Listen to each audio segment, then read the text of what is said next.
Are you always staring out the window for countless minutes, even though you have work to do? Do you research useless information or play games on the internet when you know you have more important, pressing tasks? It might be time to admit that you have a tendency to procrastinate.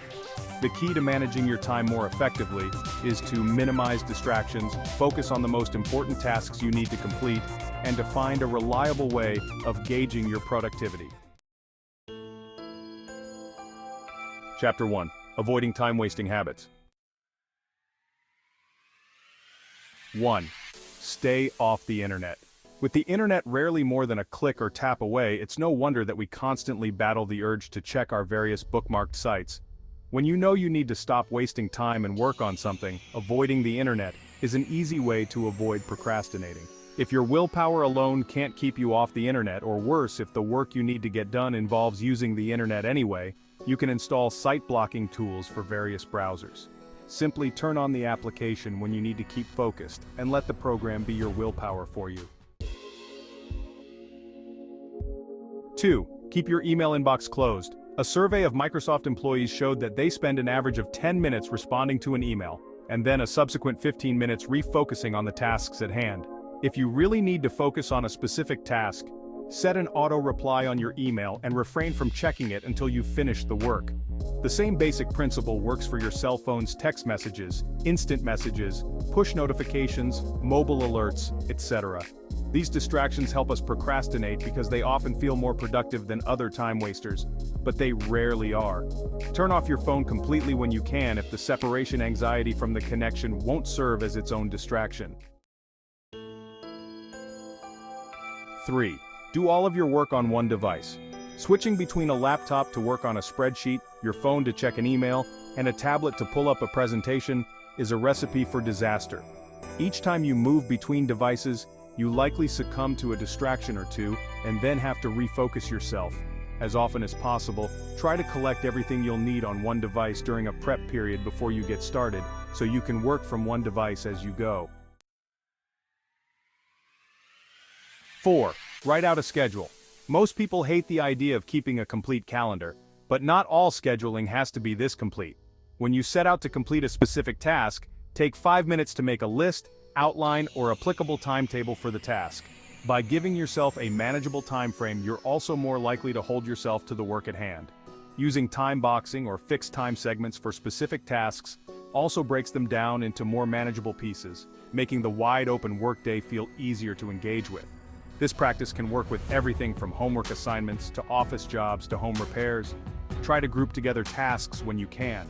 If, for example, you need to get groceries and get gas, try to do both on the same trip. This saves you from having to make 2 separate trips for things that can easily be done at the same time. 5. Go slower. Sounds utterly counterproductive to time management, but trying to work too quickly or multitask on anything more than menial tasks can end up wasting time. Studies have shown that only 2% of people can multitask in truly effective time-saving ways. Going slower allows you to not only better focus, but also to reduce stress. Going slower also gives you the opportunity to ensure that you complete each task fully and clearly, making it less likely that you have to go back and clarify or fix mistakes, which can end up taking more time. 6. Stick to the task at hand. It's no secret that many college students have sparkling apartments in the week before finals. We often procrastinate by taking on other important, albeit non-time sensitive tasks, instead of the most important task we need to complete. Spending time on less important activities is still a step backward and a time waster when you have other deadlines or due dates looming. Try assigning priorities to your tasks. Start with a few small tasks to help you build up momentum, and then focus on the most immediate or pressing tasks in your life. 7. Give yourself a stop time. Working without a stop time in mind is a sure way to burn yourself out and get frustrated. Whether your stop time is the end of the workday, when you have a dinner scheduled, or something entirely different, having a finish time in mind will help stop you from overworking yourself, which will only lead to a decline in the quality of the work regardless. Even if you're in crunch mode with a term paper due the next day, schedule breaks that give you enough time to collect before getting back to it. Breaks allow your brain to rest and ultimately make you happier, more focused, and more productive. Chapter 2. Using the repeat test. Create a form to manage your time for the day. Now that you have a collection of steps to help you stay focused from method 1, the repeat test is a great way to test how effectively you use them. Start by creating a spreadsheet or even simply drawing a form on a piece of paper or a whiteboard. Make one column with the hours in your day listed, and then make a wider column leaving space to the right of each hour. Stop what you're doing at the top of each hour. This test requires you to take a minute or two at the top of each hour to evaluate how you used the preceding hour.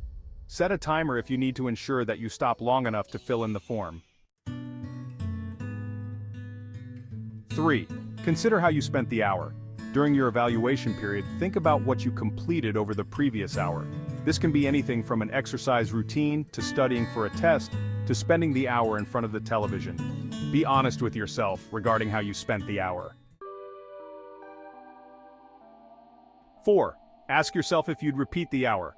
This is the step from which the test draws its name. Once you've taken stock of the hour, simply ask yourself if you'd repeat it. The question essentially seeks to make you ask yourself if you believe you spent the hour in a productive manner. You're less likely to repeat the hour if the answer is no. 5. Summarize the hour and write down your evaluation in the right-hand column. Keeping a written record of the day to see how many hours you would repeat and how many you wouldn't is also an effective motivational tool. Write a few words about what you did with the hour in the right-hand column and as well as your repeatability evaluation. 6. Acknowledge the parts of your day over which you have control. One of the drawbacks to the repeat test is that you can quickly fall into the habit of judging every hour by its overall utility.